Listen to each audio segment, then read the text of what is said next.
بسم اللہ الرحمن الرحیم. السلام علیکم ناظرین, very warm welcome to BBC 11 headline news. ناظرین, پروگرام بے لاگ تجزیے کے ایک اور ایپیسوڈ کے ساتھ آپ کی خدمت میں حاضر ہے. میرے ساتھ ایز یوزول موجود ہیں قمر عثمان بٹ صاحب. کیسے ہیں قمر صاحب, آپ ٹھیک ٹھاک؟ الحمدللہ. اور ان کے ساتھ موجود ہیں عبدالرؤف جٹ صاحب. رؤف صاحب, آپ کو بھی ویلکم کروں گا. کیسے آپ ٹھیک ٹھاک ہیں؟ ناظرین, جس طرح اس وقت خطے کی صورتحال ہے, پاکستان جو ہے بہت ہی جسے کہتے ہیں سنگین ترین حالات سے گزر رہا ہے کہ کدھر جائے کدھر نہ جائے. قمر صاحب, آپ تھوڑا سا آگاہ کیجیے گا. اس وقت امریکہ اور ایران کی جو سچویشن ہے, پہلے امریکہ نے ان کے جنرل کو ایک قسم کا شہید کر دیا. اس کے بعد جو ایران تھا, ایران نے بھی باقاعدہ میزائل داغ دیے. تو کہاں پہ دیکھ رہے ہیں اس خطے کی صورتحال؟ آپ کو پتہ پہلے بہت نازک حالات ہمارے شرق وسطیٰ کے پہلے گمبھیر ہیں. تو کیا ہوگا کیا, اور کیا کس طرح یہ امریکن جو پریزیڈنٹ ہے اس نے تقریر میں بھی کہہ دیا کہ ہم ایران کو نہیں بخشیں گے. تو کہاں دیکھ رہے ہیں ساری صورتحال آپ؟ جی طیب صاحب, شکریہ. اس میں سب سے پہلے تو یہ بتاؤں کہ آپ کو یاد ہوگا ہمارے چند ایک پچھلے جو ہمارے شوز تھے ان میں نے یہ بتایا تھا کہ افغانستان سے جو امریکی فوج, نیٹو کی افواج نکالی گئی ہیں, یہ باقاعدہ ایک پلاننگ, ایک منصوبے کے تحت, ایک سوچ کے تحت وہاں سے ان کا انخلاء کیا گیا ہے. یعنی کہ ایک منصوبہ ایران پر حملے کا پہلے سے ہی تیار کر لیا گیا تھا. ایران میں اپنے بندے جو ہیں امریکہ نے, نیٹو نے, وہ انجیکٹ کر دیے ہیں. جیسا حشر عراق میں ہوا, جیسا لیبیا میں ہوا, شام میں ہوا, جیسا افغانستان میں ہوا, اسی طرح اب ایران میں انہوں نے اپنے لوگوں کو انجیکٹ کر دیا ہے. پوری تیاری کرنے کے بعد امریکہ نے اور نیٹو نے افغانستان سے اپنی افواج کا انخلاء کیا. ہمارے پاکستان میں اور دیگر جو مذہبی عمائدین تھے وہ بڑے نعرے مار رہے تھے, بڑے نعرے لگا رہے تھے اس بات کے کہ لو جی ہم نے امریکہ کو بھی افغانستان سے نکال دیا ہے. یہ کہ ہمارے ملک میں یا کسی تنظیم کی یا کسی اور کی فوج کی یہ فتح نہیں ہے کہ امریکی فوج نے, نیٹو کی افواج نے افغانستان سے انخلاء کیا تھا, بلکہ یہ امریکہ کی پلاننگ تھی.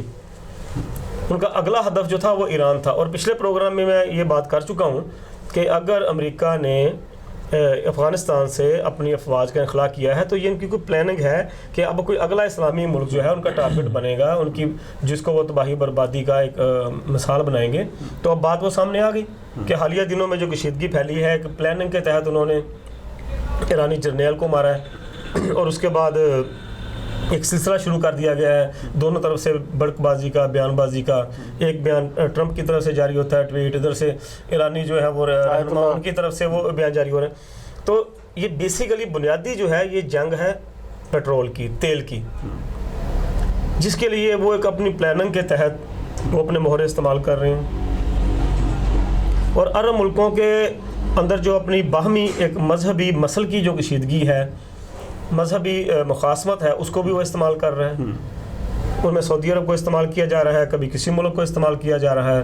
اور یہ عظم من الشمس ہے, سب کے سامنے روز روشن کی طرح یہاں ہے یہ کہ ایران اور سعودی عرب کی آپس میں بنتی نہیں, آپس میں بہت ان کا جھگڑے رہتے ہیں. دیکھیں, آپ نے پرسوں دیکھا کہ آپ نے ایران نے جس طرح میزائل داغے ہیں, اور جس طرح کہ وہاں پہ ایران جو دعویٰ کر رہا ہے 80 جو لوگ جو ہیں اس میں ہلاک ہوئے ہیں, اور انٹرنیشنل میڈیا بھی کہہ رہا ہے. تو کیا آپ سمجھتے ہیں کہ اس سے بہت زیادہ تباہی ہوئی ہے؟ دیکھیں جی, تباہی کے حوالے سے چیزیں ہم تو اس حوالے سے جو یہ انٹرنیشنل لیول پر جو اس طرح کے چیزیں یا واقعات رونما ہوتے ہیں وہ تو ہم انٹرنیشنل میڈیا کے برہنہ منت ہوتے ہیں کہ وہ ہم تک جو جیسے رپورٹ ہوتا ہے وہ رپورٹ کرتے ہیں. اگر آپ کو اس چیز کا تجربہ ہو, آپ کسی نیشنل جو نیوز پیپرز ہیں یا نیشنل چینلز ہیں ان کے نیوز روم میں اگر آپ بیٹھیں تو وہاں پہ بھی جو انٹرنیشنل نیوز ہوتی ہیں وہ بھی فالو کیا جا رہا ہوتا ہے انٹرنیشنل میڈیا کو, اور اس کے ساتھ ساتھ انٹرنیشنل نیوز ایجنسیز کو. ان کی نیوز جو آ رہی ہوتی ہیں تو ان کو فالو کیا جاتا ہے. تو ابھی اس حوالے سے ہلاکتیں تو ہوئی ہوں گی, ظاہری بات ہے. میزائل داغے گئے ہیں, وہ خطرناک میزائل جو داغے ہیں وہاں پر, تو ایک بڑی وہ اہم تنصیبات تھیں جہاں پر میزائل داغے گئے ہیں, تو ہلاکتیں تو لازمی ہوئی گی. لیکن ہوتا یہ ہے کہ امریکہ اور دیگر جو یورپین ممالک ہیں ان کا ایک یہ ہے کہ اپنے میڈیا پر کنٹرول ہے. وہ تمام میڈیا, چاہے وہ الیکٹرانک میڈیا ہو, چاہے پرنٹ میڈیا ہو, چاہے ان کی نیوز ایجنسیز ہوں, ان کی مرضی کے بغیر خبریں نہیں باہر آتی. وہ ایک ان کو جو ہدایات جاری ہوتی ہیں اس کے مطابق وہ جو ہے ایک کنٹرولڈ نیوز جو ہے وہ جاری ہوتی ہے. رؤف صاحب, آپ بتائیے گا کہ یہ جس طرح ایران کے جو سپریم لیڈر تھے یا ایران کے جو صدر تھے ان کا پہلے رابطہ ہوا عراق کے وزیر اعظم کے ساتھ, صدر کے ساتھ, تو اس کے بعد اٹیک کیا جاتا ہے, جبکہ ٹرمپ کی طرف سے یہ بیان آتا ہے کہ ہمارے فوجی جو ہے پہلے ہی وہ ان کو خبر ہو چکی تھی.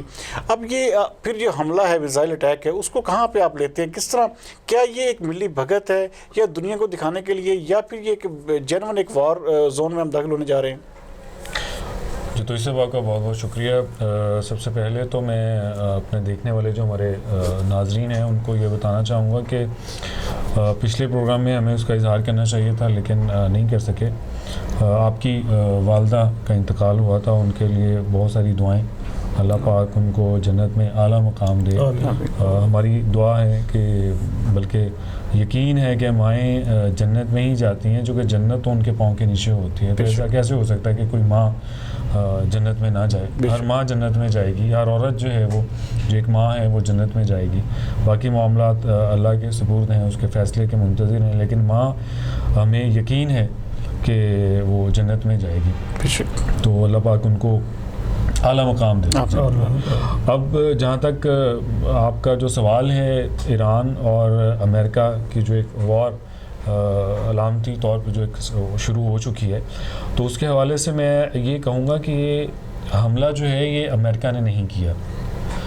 یہ حملہ ان اسلامی ممالک نے کیا ہے جو ایران کے خلاف ہیں.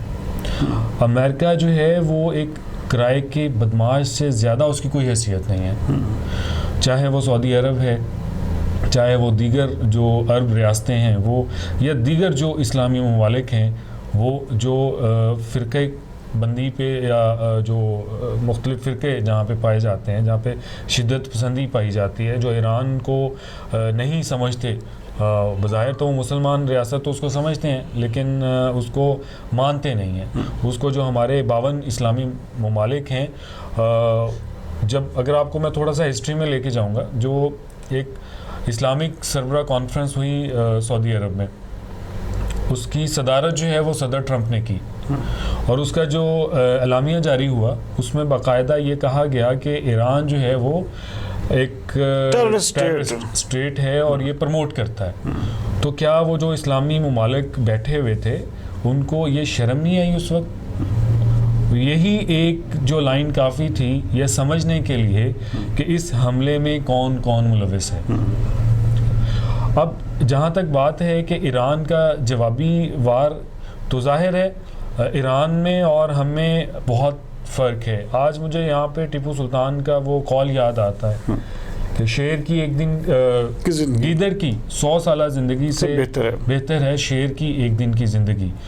ایران نے, جیسا کہ آپ کہہ رہے ہیں, مجھے اس کے بارے میں کوئی انفارمیشن نہیں ہے کہ ایران کے کسی نمائندے نے یا کسی ترجمان نے رابطہ کیا ہو. نہیں, عراق کے ساتھ ان کا نا ایک حکومتی سطح پہ. جی بالکل, میں وہی کہہ رہا ہوں, رابطہ کیا ہو. اگر رابطہ کیا بھی ہے تو یہ دیکھیں کہ کتنی ایک اعلیٰ ظرف ہونے کا اس نے ایک ثبوت دیا. جنگی اصولوں کے مطابق اس نے کیا ہے نا. اس نے جو حملہ کرنا تھا وہ اس نے ایک اسلامی ملک کا جو اس کی جو حدود ہے اس پہ اس نے حملہ کرنا تھا, تو اس نے اس کو پہلے بتایا کہ بھائی تیار رہو, ہم نے حملہ کرنا ہے. اس کا مطلب امریکن جو بیس کیمپ تھا نا اس کے اوپر, ہاں اس کے اوپر. اور یہ انٹرنیشنل جو لا ہے, جو جہاں تک میں نے آج اس کے بارے میں تھوڑا سا سرچ کیا ہے, کہ اگر آپ پر کہیں سے حملہ ہوتا ہے تو آپ اس ایریے پہ حملہ کر سکتے ہیں, یہاں تک کہ جو اقوام متحدہ ہے وہ اس میں انوالو ہو یا اس کے بعد وہ اپنا کردار وہاں پہ ادا کرے. لیکن اگر کسی ملک پہ کسی دوسرے ملک سے حملہ ہوتا ہے تو اس ملک کے پاس یہ اختیار ہے کہ وہ وہاں پہ UN چارٹر کے تحت یہ کر سکتا ہے. بالکل صحیح. اب جو بات ہے کہ وہاں پہ کیا کچھ جو فوجی تھے, امریکن فوجی یا عراقی فوجی یا کوئی بھی وہاں پہ جانی نقصان ہوا یا نہیں ہوا, اس سے قطع نظر ایران کا حملہ کر دینا ہی ایک بڑا جواب تھا. اور یہ ایک زوردار تھپڑ تھا, بالکل صرف امریکہ پہ نہیں, صرف امریکہ پہ نہیں, ان اسلامی ممالک کے منہ پہ بھی جو اس حملہ کروانے میں شامل تھے. تو ڈاکٹر صاحب پروگرام میں آگے بڑھیں گے. جیسے بات ہو رہی ہے آرمی کے حوالے سے, تو آرمی ایکٹ میں ایک ترمیمی بل جو تھا پچھلے پورے 10-15 دن سے اس کا زور شور جاری تھا, جہاں پہ نعرے لگتے تھے کہ ووٹ کو عزت دو, ہم کسی صورت, یعنی پوری پاکستانی قوم کو ایک عجیب ہیجان میں پی ایم ایل این نے مبتلا رکھا. اور پی ایم ایل این ایسا دبکا جا کے جسے کہتے ہیں کہ کیا ہو گیا یکدم کہ اپنا سارا ووٹ کو عزت دے کو بیانیہ جو تھا مکمل طور پہ چینج کرتے ہوئے 2 دن پہلے مکمل طور پہ قومی اسمبلی میں اس بل کو پاس کروا دیا گیا. کیا کہیں گے اس حوالے سے آپ؟ دیکھیں جس حوالے سے یہ پچھلے پروگرام میں اس پہ بات ہوئی تھی جب کہ مسلم لیگ نون کا بیانیہ کہاں گیا, تو اس میں بڑے واضح طور پہ ہم دوستوں نے یہ بیان کی تھی چیز کہ میاں محمد نواز شریف صاحب سابقہ وزیر اعظم وہ ایک باقاعدہ ڈیل کے تحت ملک سے باہر گئے ہیں. اس کے لیے پلاننگ کی گئی, ان کو بیمار ظاہر کیا گیا, پلیٹلیٹس کم ہو گئے, صحت کو ایشو بنا کر صحت کی پلیٹلیٹس کی خبریں نہیں آ رہی اب, تو وہ پلیٹیں ڈونگے وہاں جا کے ٹھیک ہو گئے ان کے. تو ان کو ایک پلاننگ کے تحت جو ہے وہ ایک ڈیل انڈر گراؤنڈ کر کے اس کے بعد ان کو عوام کی ہمدردیاں دلا کے کہ بیمار ہے جی, مرنے والا ہے, قریب المر گیا, اس کو ملک سے باہر بھیج دو جی علاج کے لیے. وہ ایک انسانی ہمدردی کا جذبہ اجاگر کیا گیا اور ان کو ملک سے باہر بھیج دیا گیا. تو اب اس ڈیل کے نتائج جو ہیں وہ سامنے آ رہے ہیں کہ ہر سطح پر جو ہے وہ کسی قسم کی مسلم لیگ نون کسی بھی چیز کی حکومتی اقدامات کی مخالفت نہیں کرے گی. تو یہ آرمی ایکٹ میں ترمیم جو کی گئی ہے اس کا پھر پاس ہونا, اس کی منظوری ہونا, اس کی مکمل حمایت کرنا, یہ بھی اسی ڈیل کا نتیجہ ہے. اور اس چیز کے بعد جو ہے تو یہ بھی ایک ڈیل کا حصہ ہے, اسی ڈیل کا حصہ ہے. تو اس کے بعد جو چیزیں سامنے آ رہی ہیں تو آنے والے دنوں میں بہت ساری چیزیں ایسی ہوں گی کہ جن میں واضح طور پر نظر آئے گا کہ نون لیگ اپنے بیانیہ جس پر بڑے پکے طریقے سے عمل درآمد تھا, نعرے لگ رہے تھے, جلسے مریم نواز کر رہی تھیں, ووٹ کو عزت دو, اس پہ گیت بنا لیے گئے تھے. تو میں 2 کارٹون آپ کے سامنے رکھوں گا جو حالیہ دنوں میں مختلف اخبارات میں شائع ہوئے ہیں. ان میں ایک تو یہ ہے کہ ایک کارٹون میں یہ دکھایا گیا ہے کہ ووٹ کو عزت دو کی جگہ بوٹ کو عزت دو. پہلے اسی بوٹ کے خلاف جو ہے وہ نعرہ زن تھی مسلم لیگ نون, اسی کو ملک دشمن قرار دے رہی تھی, اسی کو جمہوریت دشمن قرار دے رہی تھی, عوام میں ایک منافرت پھیلائی جا رہی تھی. اور اب وہ کارٹون دکھایا گیا کہ اب نون لیگ کا بیانیہ ہے بوٹ کو عزت دو. دوسرا کارٹون جو ابھی حالیہ دنوں میں شائع ہوا ہے ایک اخبار میں, اس میں یہ دکھایا گیا ہے کہ ایک شیر بیٹھا ہوا ہے, زمین پر بیانیہ پڑا ہوا ہے مسلم لیگ نون کا, اور وہ اس کے اوپر جو ہے پخانہ کر رہا ہے. شیر خود ہی جو ہے اپنے بیانیہ. تو یہ چیزیں جو ہے ظاہری بات ہے, ایک اگر یہ کارٹون جو ہے یہ ایک تصویر, چینی کہاوت ہے کہ ایک تصویر 1000 الفاظ کی تشریح ہوتی ہے, اس کا وہ عکاس ہوتی ہے, بیان کر رہی ہوتی ہے. تو یہ 2 کارٹون جو ہے ہماری موجودہ سیاسی نون لیگ کی سیاست کا جو ایک نیا پہلو سامنے آیا ہے اس کو ظاہر کر رہی ہیں کہ مسلم لیگ نون اب نون لیگ کے اندر اسی بیانیے سے ہٹنے کے بعد جو ہے وہ اختلافات بھی پیدا شروع ہو گئے ہیں. ابھی وہ اندرون خانہ اختلافات ہیں, وہ چند دنوں میں یہ باہر آ جائیں گے, چند دنوں میں یہ ایک جوالا مکھی کی طرف ہٹیں گے, آپ کے سامنے آئیں گے. اور مسلم لیگ نون کے بہت سارے عہدیداران عمائدین جو ہیں وہ آپ دیکھیں گے کہ یا تو وہ پی ٹی آئی میں شامل ہو رہے ہیں یا وہ قافلی کا حصہ بننے جا رہے ہیں. اچھا رؤف جٹ صاحب, اس حوالے سے آپ آج کل ایک پچھلے 1 دن سے نا ایک ہماری جو وہاں پہ منسٹر ہیں انسانی حقوق کی, ان کا ایک کلپ بھی چل رہا ہے کہ کس طرح سے جو ہے تمام وہ ایک پوری تشریح بیان کر رہا ہے جو ان کا ایک ہاتھ کا اشارہ ہے. تو کیا یہ زبردستی سب کو منایا گیا ہے یا کیا ایک قومی وحدت یا قومی ہم آہنگی کدھر چلی گئی پھر؟ اچھا, مجھے سمجھ یہ نہیں آتی کہ ووٹ کو عزت دو کے نعرے کو اور اسمبلی میں یہ جو آرمی ایکٹ میں ترمیم ہوئی ہے اس پر ووٹ دینے کو مکس کیوں کیا جا رہا ہے.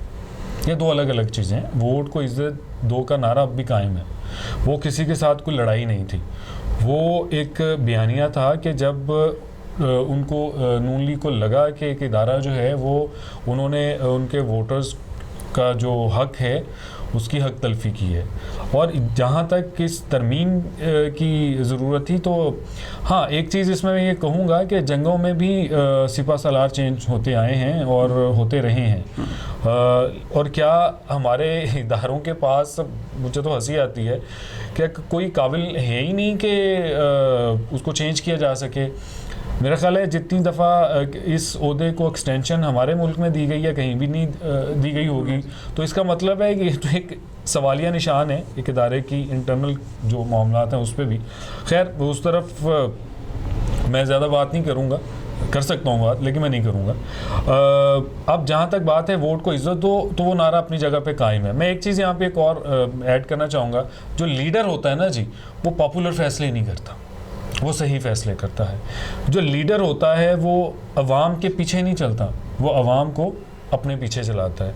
तो इस वक्त अगर नवाज शरीफ ने या नून लीग ने ये फ़ैसला किया कि वो इस तरमीम करने के लिए वो वोट देंगे, तो यकीनन उनको इस चीज़ का ख़दशा था कि हमारे वोट देने से हमारी जो जमात है वो डैमेज होगी। लेकिन मेरा ख्याल है कि उन्होंने एक विजन का यहाँ पे एक बेहतर फैसला किया, एक बेहतर फैसला उन्होंने किया। और बाज़ दफ़ा जमातें जो होती हैं ना जी, वो इतनी अहमियत नहीं रखती, वोट इतनी अहमियत नहीं रखता, मुल्क अहमियत रखता है। तो मुल्क के वसी तर मफाद, ये जमहूरियत का हुस्न है आपके मुताबिक, ये मुल्क के वसी तर मफाद ये जमहूरियत का है कि अब देखिए मैं एक और चीज़ आपको करूं, आप तो बहुत वो मतलब कि उनकी हमायत में आ गए हैं। जमहूरियत मुल्क में कब रही है, कौन सी किस जमहूरियत का हुस्न आप करार दे रहे हैं? कैसी जमहूरियत जो जलील कर रही है 73 साल से अवाम को, जो उनका हक तलफी कर रही है, सियासतदान जो है वो लूट मार करके कहाँ से कहाँ पहुँच गए और अवाम बद से बदतरीन हालात में जा रहे हैं। आप किस जमहूरियत की बात कर रहे हैं? आप क्या समझते हैं आर्मी एक्ट तरमीम जो है ये क्यों मंजूर किया नून लीग ने, हमायत क्यों की है? ये इसलिए की है कि आर्मी एक्ट तरमीम नून लीग ने इसलिए कबूल की है कि इससे पहले नैब की एक तरमीम आ चुकी है। नैब के इख्तियारात जो हैं उनके पर काट दिए गए हैं नैब के। वो एक बाकायदा प्लानिंग का हिस्सा है, डील का हिस्सा है कि नून लीग की मर्जी के मुताबिक वो नैब के पर काटे गए हैं कि नैब ये नहीं कर सकती, नैब वो नहीं कर सकती। तो उसके बाद जो है जब वो नैब की तरमीम आ गई, उसके बाद ये आर्मी एक्ट की तरमीम की नून लीग ने हमायत की। आपका जो मुझसे सवाल है कि इस मुल्क में कब जमहूरियत रही है, तो यकीन करें मेरे पास इसका कोई जवाब नहीं है। वही तो मैं बात कर रहा हूं। आपकी बात में जो है वो एक इदारे की तरफ बहुत स्ट्रॉन्ग इशारा कर दिया गया है। और अब अगर मेरा जो जिस जमहूरियत की मैं बात कर रहा हूँ ना, मैं उस जमहूरियत की बात कर रहा हूँ जिसमें कम अज़ कम एक जो प्रोसेस है उसको पूरा करते दिखाया जाता है। मैं उस जमहूरियत की बात कर रहा हूँ। मैं नहीं मानता इसको भी जमहूरियत, मैं इसको भी जमहूरियत नहीं मानता कमर साहब, लेकिन कम अज़ कम एक प्रोसेस को पूरा किया गया। लेकिन क्या यहाँ पे किसी को फांसी देने के लिए किसी प्रोसेस को पूरा किया गया? नहीं, उस पे शक की बिना पे आपने उसको लटका दिया। यहाँ पे जो है वो 2 तिहाई अक्सरियत से आने वाले वज़ीर आज़म का तख्ता उलटने के लिए क्या आपको किसी प्रोसेस से गुजरना पड़ा? नहीं, आपने केस बना के उसको अंदर कर दिया। आपने सिर्फ अपनी इक़्तिदार को तूल देने के लिए, इक़्तिदार में आने के लिए, ठीक है। और फिर आपने 9 साल जो है यहाँ पे उस आमरीत को देखा। क्या उस आमरीत में ये सब कुछ होता था? नहीं होता था भाई मेरे। मैं इस जमहूरियत की बात कर रहा हूँ जिसमें कम से कम पार्लियामेंट के दरवाजे खुलते हैं, जिसमें जाके लोग स्पीचेस करते हैं। का दफा कर रहे हैं, उसी अगर जमहूरियत के द्वार देखे जाएं तो उन्हीं में कारगिल का इशू सामने आया। उसी दौर में जो है वो भारतीय एजेंसी राह का जो एक इंतहाई अहम करिंदा है, अहम जो है वो पाकिस्तान में आ रहा है, नवाज शरीफ की साहबजादी के बच्चों की शादियों में शिरकत कर रहा है। तो ये क्या जमहूरियत है कि आप मुल्क दुश्मन जो एजेंसियां हैं उनके जो पाकिस्तान के खिलाफ जो पाकिस्तान में बम धमाके करवा रहे हैं, कत्ल व गारत करवा रहे हैं, ये तो कमर साहब बहुत सारी चीजें, ये तो पता कि ये तो ज़ाती ताल्लुकात की बात कर रहे हैं ना। मैं कमर साहब को शायद अंदाजा नहीं है, कमर साहब को शायद अंदाजा नहीं है, ये जो मैं बात कर रहा हूँ ये वही बात कर रहे हैं। जमहूरी हुकूमतों में कारगिल होना ये भी एक सवालिया निशान है, और वज़ीर आज़म को पता ही नहीं है। मैं वही तो बात कर रहा हूँ भाई मेरे। बेसिकली आपका कहने का मकसद ये है कि मुल्क में जो इख्तियारात हैं वो कहीं और चल रहे हैं। नाज़रीन कहीं मत जाइएगा, मिलते हैं एक छोटे से ब्रेक के बाद, पंजाब को डिस्कस करेंगे।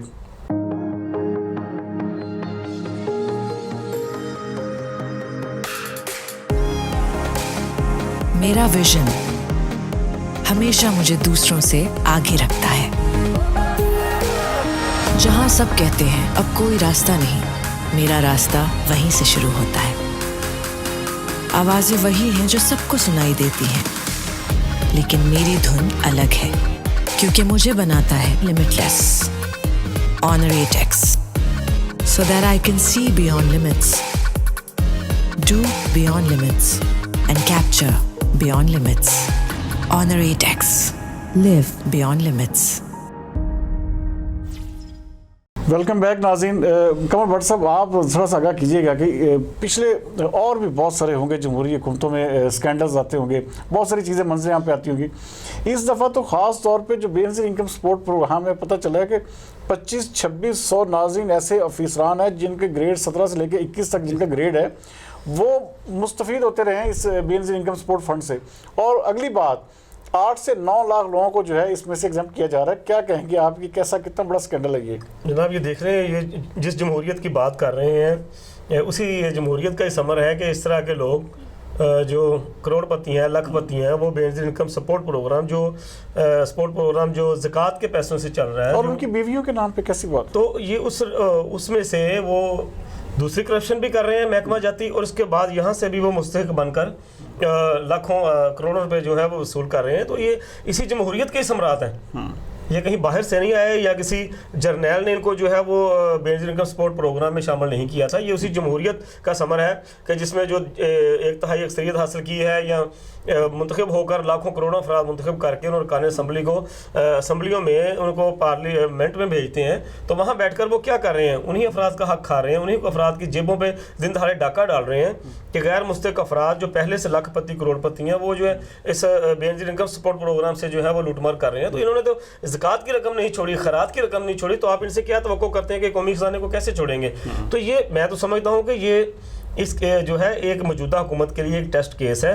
और मैं कहता हूँ कि इनको जिन लोगों ने इनको बनाया है, इसका मुस्तहिक बनाया है, इनके नाम शामिल किए बेनज़ीर इनकम सपोर्ट प्रोग्राम में, और जो लोग मुस्तहिक ना होने के बावजूद रकम लेते रहे हैं हर माह, उन दोनों हर दो को पकड़कर एक निशान इबरत बनाना चाहिए, सख्त से सख्त सजा देनी चाहिए, और उनसे वो लूटी हुई रकम बरामद करनी चाहिए और सख्त सजा देनी चाहिए। और आइंदा जो आने वाले वक्तों में जो करप्शन करने की सोचे उनके लिए इनको मिसाल बनाना चाहिए हुकूमत को। रऊफ जट साहब, ये बड़ी अजीब सी सूरत हाल है कि जिस तरह देखें कि हमारे मुल्क में देखें इस लेवल के अफसरान कहते हैं कि 17 से 21 ग्रेड बड़ा क्रीम किस्म का ग्रेड होता है, और जब वो गरीबों के या यतीमों के या जिस तरह मस्कीनों का माल खा जाएं तो क्या कहेंगे? कैसे बतौर मुआशरा फिर हम कहाँ पे होंगे?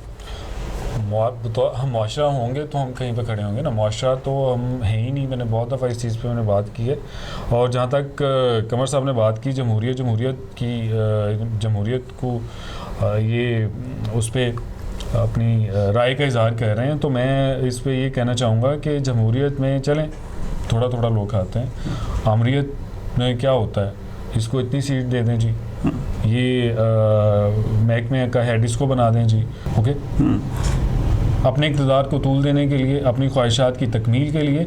तो यहाँ पे कम अज़ कम चेक एंड बैलेंस है। और ये जमहूरियत ही है ना जिसमें ये पता चल गया कि इन लोगों ने इतने पैसे खाए हैं, ये लोग खा रहे हैं। और दूसरी चीज़ ये है कि खा भी लिए तो क्या हो गया, किसने नहीं खाए वो तो जस्टिफाई किया होगा ना, उस लेटर में पता चल गया, या उसमें अगर उसकी अभी मज़ीद तफ्तीश होगी तो पता चल जाएगा कि किसने कितना खाया है, क्या खाया है।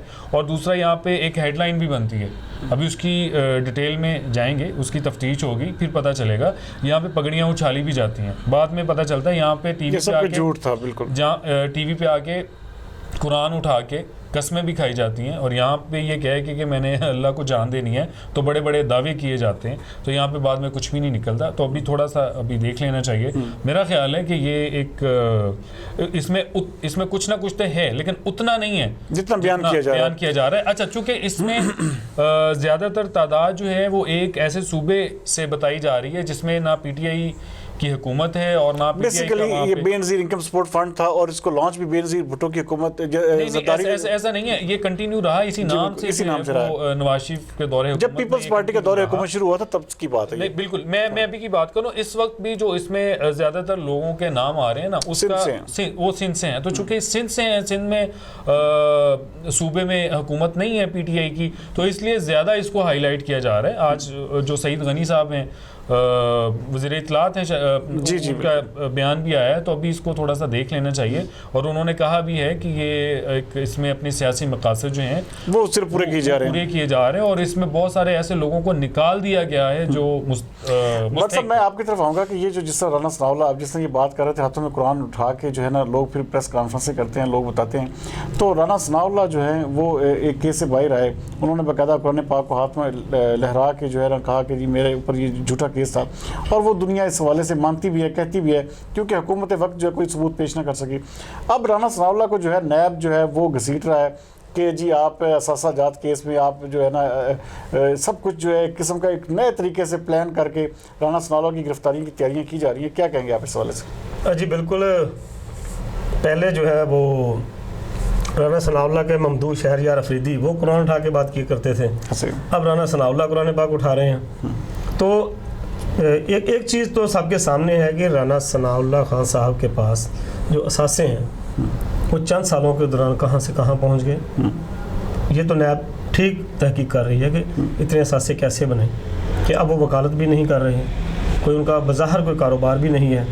तो वो चीज़ें ज़ाहिर बात है वो नैब के रडार पे आएंगी, वो देखेंगे। लेकिन बात आपने जैसा कि जैसे पहले वो जान अल्लाह को देनी है वाले साहब जो हैं वो पूरा 5.5 माह तक वो एक ही उनकी रट थी, एक ही उनका वो पिच पे वो बोल रहे थे कि हमारे पास वीडियो है, वीडियो है, वीडियो है, वीडियो है, वो अदालत में पेश करेंगे। पता नहीं अब वो शायद जान अल्लाह को देनी है और वहीं जाकर अल्लाह को उन्होंने शायद वीडियो पेश करनी है, यहाँ पे नहीं पेश करने का इरादा। तो वो वहाँ पे देखिए अदालत जजेस जो भी बैठे हैं वो भी एक बाशऊर माशरे का बाशऊर तरीन अनासर होते हैं, उनकी ऑब्जर्वेशन होती है, उनकी मुशाहदा होता है उनका। तो एक ज़िंदगी उन्होंने गुजारी है, तो उनको भी पता चल गया कि भाई जो केस बनाया गया है वो ना ANF के पास कुछ है, ना वफाकी वजीर के पास कुछ है, तो ज़मानत हुई है। वरना 15 किलो हीरोइन किसी से बरामद हो रही हो तो अदालत उसकी ज़मानत क्यों देगी? बेशक। फिर 5.5 माह तक ये रट लगाई जाती रही कि जी इंटरनेशनल रैकेट चला रहे हैं राना सनाउल्लाह मंशियात स्मगलिंग का। 5.5 माह तक राना सनाउल्लाह जिसको हेड बनाया गया है, ज़ाहिर किया गया है, वो हिरासत में है। तो 5.5 माह के दौरान कोई एक उस रैकेट का कोई और मुलज़म नहीं पकड़ा, उसका करिंदा नहीं पकड़ा गया कहीं से पूरे मुल्क से। तो अमूमन ये देखने में आता है कि अगर किसी ऐसे गिरोह का, समाजी दुश्मन गिरोह का कोई हेड पकड़ा जाता है तो उसके बाद वो मुतलका इदारा जो भी होता है वो पूरे मुल्क में छापों का सिलसिला शुरू कर देता है। पकड़े गए मुलज़म की निशानदेही पर वहाँ छापा मारा है, वहाँ छापा मारा जा रहा है, वहाँ छापा मारा जा रहा है। जैसे CTD का एक हमारा आमतौर पर देखने आता है कि जी फैसलाबाद, लाहौर या गुजरांवाला से अगर एक मुलज़म पकड़ा गया, दहशतगर्द मारा गया, पकड़ा गया है, तो उनकी निशानदेही पर उसी वक्त उसी रात में गिरफ्तारियाँ होती हैं। पूरे पंजाब के मुख्तलिफ शहरों में ये पता चलता है कि जी CTD ने पकड़े गए मुलज़म की निशानदेही पर वहाँ छापे मारे हैं और उस गिरोह के बाकी करिंदे भी पकड़े गए हैं। तो 5.5 माह तक राना सनाउल्लाह साहब जो है उनकी हिरासत में रहे हैं, दिन रात उनको जगाया गया है, उनको अज़ियतें पहुँचाई गई हैं। तो ज़ाहिर बात है राना सनाउल्लाह ने किसी न किसी करिंदे के बारे में तो बताया होगा। अब दोबारा गिरफ्तार होने जा रहे हैं? मैं नहीं समझता कि उनको मंशियात केस में दोबारा गिरफ्तार किया जाएगा। ये जो असासा अब जो मैं उसी तरफ आ रहा हूँ, असासों के हवाले से जो बात है वो उसमें कुछ ना कुछ निकल आएगा।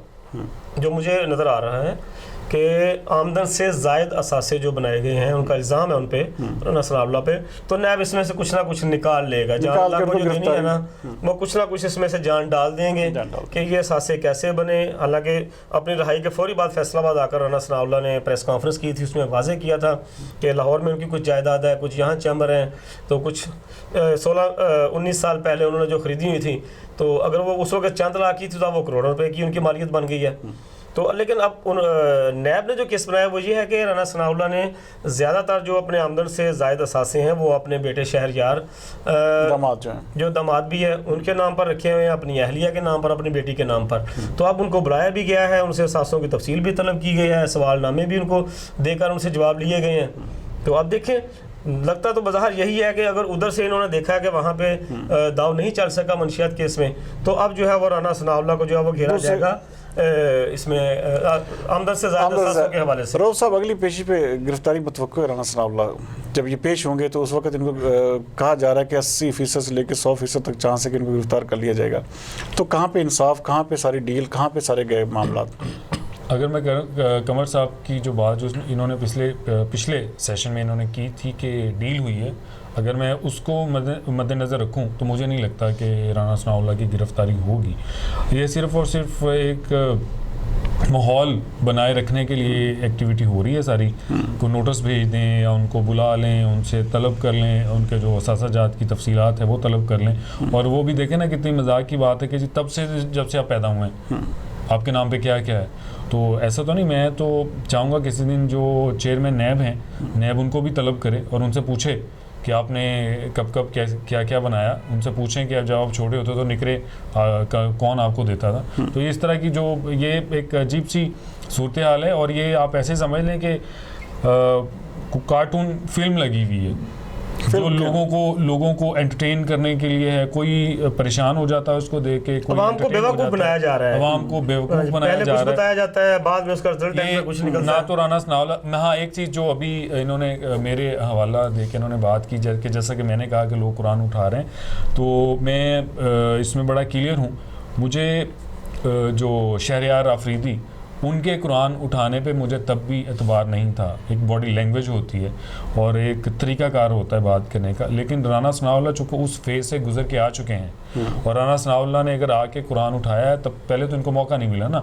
اب صفائی دینے کے لیے رانا ثناءاللہ نے اگر قرآن اٹھایا ہے تو مجھے رانا ثناءاللہ پہ یقین ہے کہ رانا ثناءاللہ کم از کم اس کیس میں, جس کیس میں ان کو انوالو کیا گیا تھا, وہ گلٹی نہیں ہے. ہاں اس کے علاوہ ساری چیزوں کی ہونی چاہیے. جب یہ حکومت میں تھے تو مولانا طاہر القادری کی جماعت اور وہ خود بھی اور کچھ اور لوگ بھی, اور اسی نون لیگ کے جو فیصل آباد میں ایک اہم رکن ہے چودھری شیر علی, وہ یہ کہتے رہے ہیں کہ جی انہوں نے 20 قتل کیے, 21 قتل کیے, اس کی تفتیش کر لینی چاہیے. تو میرا خیال ہے کہ اگر وہ بھی جھوٹے ہیں, اگر کوئی ایک قتل یا کوئی ایک سرا بھی ان کو رانا ثناءاللہ کے خلاف ملتا تو یہ کبھی بھی نہ رانا ثناءاللہ کو چھوڑتے, چونکہ رانا ثناءاللہ کو ہینگ کرنے کے لیے وہ کافی ہوتا. تو یہ صرف اور صرف سیاسی بیان بازیاں ہیں, اور جو الزامات لگتے رہتے ہیں ان کو ثابت کرنے کے لیے بہت کچھ کرنا پڑتا ہے. اگر ان کو ثابت کر بھی دیا جائے تو وہ ثابت کرنا بھی ایک بڑا واضح ہوتا ہے کہ یہ کس طرح سے انجینئرنگ کی گئی ہے. تو میں یہ سمجھتا ہوں کہ یہ جو کچھ بھی رانا ثناءاللہ صاحب کے ساتھ گیم کھیلا جا رہا ہے نا, اس کے پس پردہ کچھ حقائق اور مجھے نظر آ رہے ہیں کہ کچھ منوانے کے لیے یہ کام کیے جا رہے ہیں کہ ان کو دباؤ ڈال کے. تو وہ ابھی ریسنٹلی دیکھیں نا, میرے ایک دوست ہیں, ابھی ریسنٹلی دیکھیں کہ اینٹی کرپشن نے کل جو ہے وہ FIR ایک درج کر دی ہے سابق سٹی میئر فیصل آباد نواز ملک کے خلاف, 3 ڈپٹی میئرز رزاق ملک کے خلاف, اور 3 ڈپٹی میئر جو ہیں امین باٹا, عبدالغفور ہیں, شیخ یوسف ہیں, اور ان کے خلاف جو ہے اینٹی کرپشن FIR درج کی ہے, جس میں یہ الزام لگایا گیا ہے کہ جی انہوں نے اپنے دور میں رزاق ملک نے جو ہفتہ بازار لگتے ہیں ان کی جو مد میں ایک تو ان کی درجہ بندی غلط کی ہے اور ان کی نیلامی غلط کی ہے.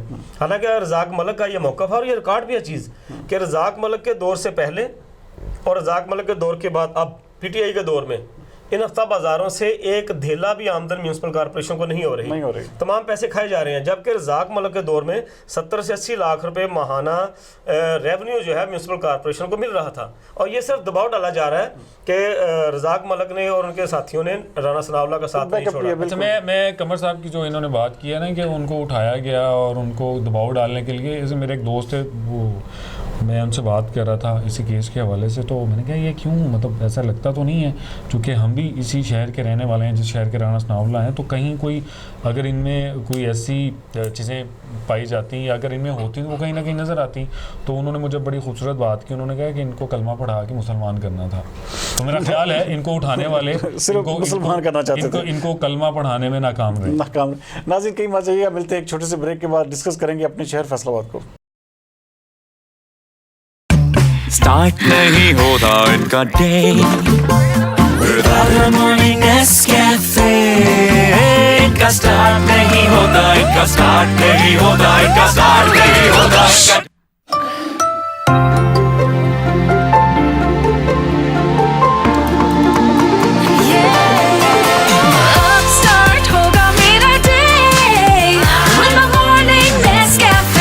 دن سٹارٹ کرنا ہے تو جاگنا تو پڑے گا. ویلکم بیک ناظرین بریک پر جانے سے پہلے جیسے میں بات کر رہا تھا کہ فیصل آباد کو ڈسکس کریں گے. قمر بھٹ صاحب, پولیس کے حوالے سے ایک عجیب سی, جب سے یہ نئے CPO اور RPO آئے ہیں, عجیب ہیجان خیزی میں مبتلا ہے ہمارا شہر. روزانہ کی بنیاد پہ SHOs جو ہے نا معطل کیے جا رہے ہیں, روزانہ کی بنیاد پہ نئے سے نئے فیصلے ہو رہے ہیں, اور لا اینڈ آرڈر اور ڈکیتیاں ایز اٹ از ہے. کیا کہیں گے آپ اس حوالے سے؟ جی بالکل, ابھی جیسا کہ پچھلے دنوں چیف سیکرٹری اور IG پنجاب آئے تھے فیصل آباد میں, اور عمران خان صاحب جب آئے ہیں یہاں پر علامہ اقبال انڈسٹریل سٹی کا افتتاح کرنے, تو اس وقت بھی انہوں نے یہ برملا کہا کہ چیف سیکرٹری صاحب IG پنجاب صاحب آپ کو فری ہینڈ دے دیا ہے, تو اب یہ صوبے میں کرائم برداشت نہیں ہوگا. बिल्कुल 3 महीने का टारगेट दे मुझे दिया। पूरे पंजाब में ये डाकुओं का खात्मा चाहिए, रस्सागिरों का खात्मा चाहिए। तो लेकिन वो मैं देख रहा हूँ, आप भी देख रहे हैं, सभी देख रहे हैं कि इमरान खान के इस वाज़ेह हदायत के बावजूद पंजाब की क्या बात करें, फैसलाबाद की सिर्फ बात करें तो रोज़ाना 50 से 60-70 डकैती की वारदातें हो रही हैं, और round the clock her 15-20 minute बाद जो है एक डकैती की वारदात हो रही है, और दिन दहाड़े भी वारदातें हो रही हैं, सरे राह वारदातें हो रही हैं।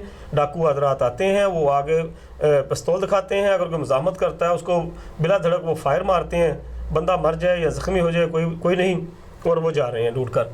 तो ये सिलसिला जो है डकैतियों का, चोरियों का, और उसके अलावा कब्ज़ा माफिया वैसे का वैसे चल रहा है। यानी कि इस वक्त शहर के अंदर अगर मैं बात करूं तो फैसलाबाद सिटी शहर के अंदर जहां आरपीओ का ऑफिस है, जहां सीपीओ का ऑफिस है, या जहां कमिश्नर का ऑफिस है, जहां डिप्टी कमिश्नर का ऑफिस है, उससे चंद फरलांग के फासले पर अफगानाबाद का एरिया जो है इस वक्त इलाका गैर बना हुआ है। वहाँ पर एक गैंग जो है वो मुकम्मल तौर पर वहाँ पर लोग इल्ज़ाम लगा रहे हैं उस इलाके के कि उनके घरों पर कब्जे कर रहे हैं, वहाँ पर मनशियात का कारोबार हो रहा है वहाँ पर अफगानाबाद के अंदर। लेकिन वो कोई ज़िली इंतज़ामिया, कोई पुलिस का काम, कोई और एजेंसी जो है वो उस इलाका गैर में कार्रवाई नहीं कर रही, उस गैंग को नथ नहीं डाली जा रही। तो ये मैं नहीं समझता कि ये पुलिस जो है वो कामयाब हो रही है जराइम पर काबू पाने में। ऊपर से जो है वो नए आरपीओ जो आए हैं, नए सीपीओ जो आए हैं, वो पता नहीं उनको क्या इंस्ट्रक्शंस मिली हैं, क्या हदायत मिली हैं कि वो उनका और कोई काम नहीं हुआ। एसएचओ जो है वो उनकी मोतली, उनकी तब्दीली धड़ाधड़ वो किए जा रहे हैं। तो ये मतलब तब्दीलियों का, तबादलों का वो सिलसिला जो ऊपर से चला था वो अब नीचे से शुरू हो गया है। एक तब्दीली के तो आप भी चश्मदीद गवाह थे पिछले हफ्ते, तो क्या कहेंगे ये आए रोज़ एसएचओज़ को मुअत्तल करना, क्या ये मसाइल का हल है? इससे डकैतियाँ रुक जाएंगी? इससे जो ये सारे का सारा माफिया, जिस तरह की आईजी पंजाब को 2 महीने का 3 महीने का टाइम दिया गया है, क्या ये आरपीओ और सीपीओ उनको इम्प्लीमेंटेशन कर पाएंगे? असल में चूँकि ये ख़ुद उसी प्रोसेस के तहत आए हैं तो इनको लगता है कि शायद इस तरह से तब्दीली हो जाएगी।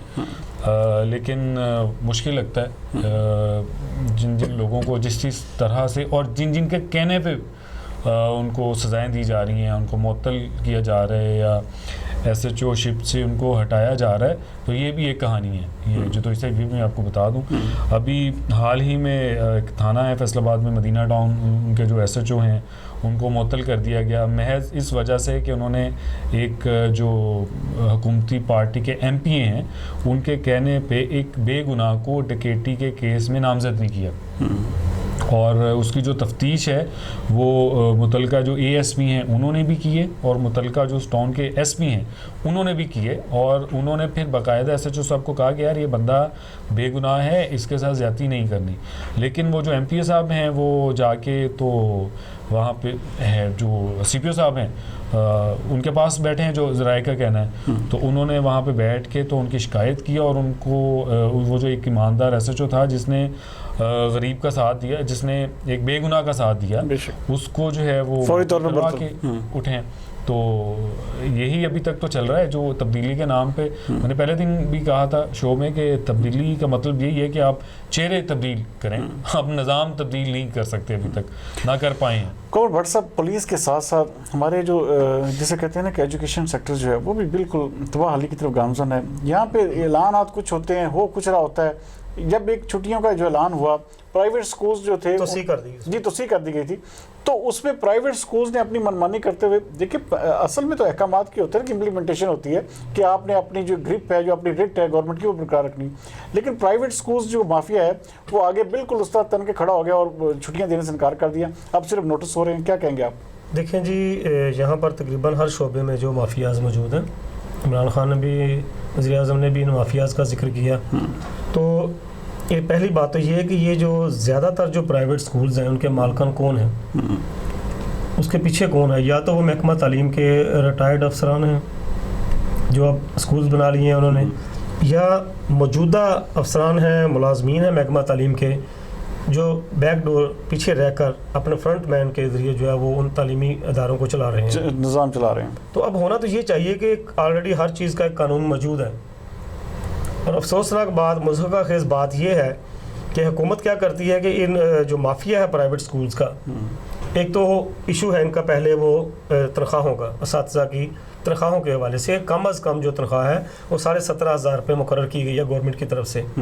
उस पर अभी तक अमल दरामद नहीं पंजाब गवर्नमेंट करवा सकी कि 4,000, 5,000, 6,000 रुपये तनख्वाह है, जबकि हुकूमत का मुकर्ररा जो है वो 17,500 रुपये कम अज़ कम तनख्वाह। एक तो उस पर इम्प्लीमेंट नहीं हो रहा, और कोई ज़िली इंतज़ामिया, कोई डिवीज़नल इंतज़ामिया या महकमा तालीम उस पर जानबूझकर अमल दरामद नहीं करवा रहा है। ये इमरान खान का जो वसीम अकरम जो बिठाया हुआ पंजाब में, ये उसके लिए एक बहुत बड़ा चैलेंज है कि एजुकेशन माफिया है वो चारों शाने चित कर दिया उसने वज़ीर आला पंजाब को, अहकामात को। अब ऊपर से जो है मौसम सरमा की तुसी छुट्टियाँ, हालात आपके सामने हैं, जिस तरह सर्दी पड़ रही है, जिस तरह से वो धुंध पड़ रही है, जो हालात हैं इस वक्त, तो वो पंजाब गवर्नमेंट ने एक अच्छा इकदाम किया था कि छुट्टियों में तोसी कर दी है, बढ़ा दी गई है। लेकिन अब मजाक इसको बना लिया गया है महकमा तालीम की तरफ से कि अब तक फैसलाबाद के जो 27 स्कूल्स हैं उनके सरबराहों को शोकॉज नोटिस जारी किए गए हैं। भाई जब एक आर्डर आ रहा है, आर्डर में ये बताया गया है कि अगर ये उस पर अमल दरामद नहीं होगा तो उसकी सज़ा ये होगी, आप शोकॉज नोटिस क्यों जारी कर रहे हैं? जब आपने एक पूरी इंक्वायरी कर ली, टीम भेजकर ये कंफर्म कर लिया कि वो स्कूल खुले हुए हैं,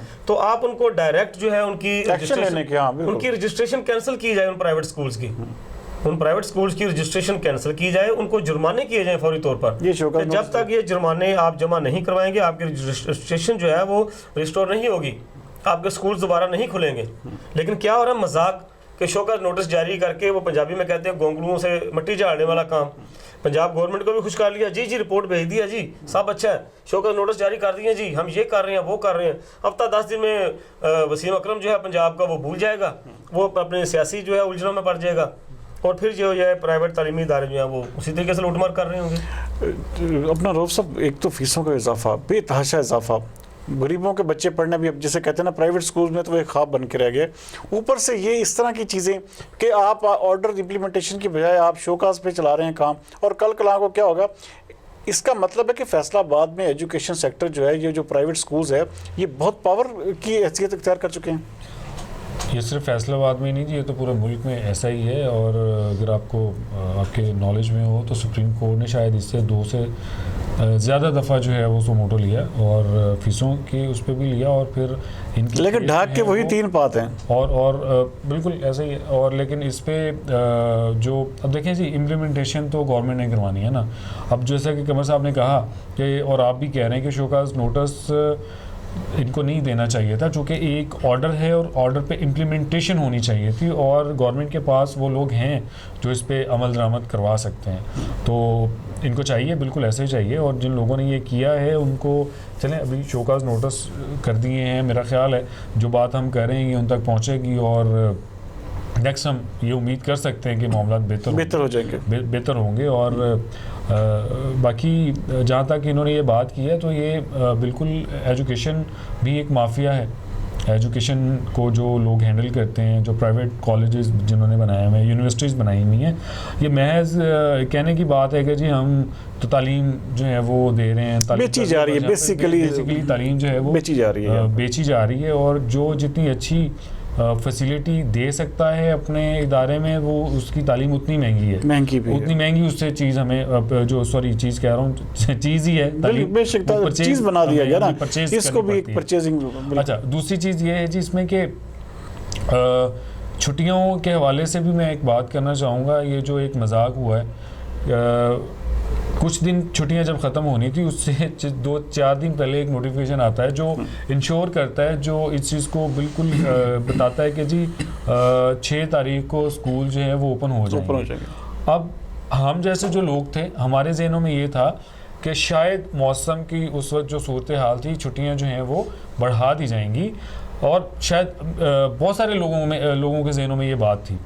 लेकिन हुआ क्या, दूर दराज गए हुए जो लोग थे जो वापस आए, उनके बच्चे जो हैं वो एक दिन स्कूल गए, तो उसी दिन जो है वो दोबारा से एक नोटिफिकेशन आता है स्कूल बंद होने के बाद प्रेस कॉन्फ्रेंस की गई। अच्छा, सिर्फ यहाँ पे मैं बच्चों की बात नहीं करूँगा, बच्चों के वालिदैन की मैं बात नहीं करूँगा, कुछ टीचर भी हैं जो दूसरे इजला से आते हैं, दूसरी तहसीलों से आते हैं, वो उन्होंने भी अपनी चीज़ें मैनेज की होती हैं, तो ये भी एक अजीब सा मजाक ही हुआ। ये इनको पहले ही चाहिए था कि वो छुट्टियाँ जो हैं, चूँकि अब तो एक जदीद टेक्नोलॉजी है उस पे इनको जो एजुकेशन का जो डिपार्टमेंट है इनको महकमा जिस मौसमियात दिन के पहले दिन साथ स्कूल खोला उस दिन सूबाई वजीर जो है वो ट्वीट कर रहे हैं। ट्वीट कर रहे हैं। बिल्कुल। मैं कमर साहब ये कह रहा हूं कि इनको 2 बजे जो महकमा मौसमियात है इनको उनके साथ थोड़ा सा उनसे राय ले लेनी चाहिए थी, उस हिसाब से अपना प्लान लेकिन पाकिस्तान में महकमा मौसमियात भी तो वो चीज़ बताता है जो होनी नहीं होती। सबसे बड़ी प्रॉब्लम तो ये भी है ना हमारे साथ। महकमा मौसमियात पे मैं अपने उसको चेंज कर लेता हूँ अपनी बात को। महकमा मौसमियात रहने दें, ये जो गूगल है हाँ, इसको बिल्कुल आपने बिल्कुल देखना चाहिए। इससे पता कर नाज़रीन, जैसे कि आप सुन रहे थे कि हमारे जो एनालिस्ट हैं वो आपको बिल्कुल बड़ी डिटेल के साथ इंटरनेशनल सिनेरियो जो चल रहा है, जिस तरह के आर्मी तरमीमी एक्ट के हवाले से हुआ या बेनज़ीर इनकम सपोर्ट प्रोग्राम के हवाले से जो बेज़ाब्तगियाँ और करप्शन की दास्तानें हैं, और साथ में जो राना सनाउल्लाह के हवाले से जो मुस्तकबिल में क्या होने जा रहा है, और फैसलाबाद में आए रोज़ पुलिस के तबादले, पुलिस की बर्खास्तगियाँ, SHOs को जो मुअत्तल करने का सिलसिला जो अरूज पे है, और साथ में जो प्राइवेट स्कूल माफिया है उस वो क्या कर रहा है और किस तरह से गवर्नमेंट के अहकाम की धज्जियाँ बिखरी जा रही हैं। नाज़रीन, ये सब आप सुन रहे थे। उम्मीद है आपको आज का प्रोग्राम पसंद आएगा। अगले हफ्ते तक के लिए मुझे कमर ज़मान भट्ट साहब और रऊफ जट साहब को इजाज़त दीजिए। पाकिस्तान जिंदाबाद।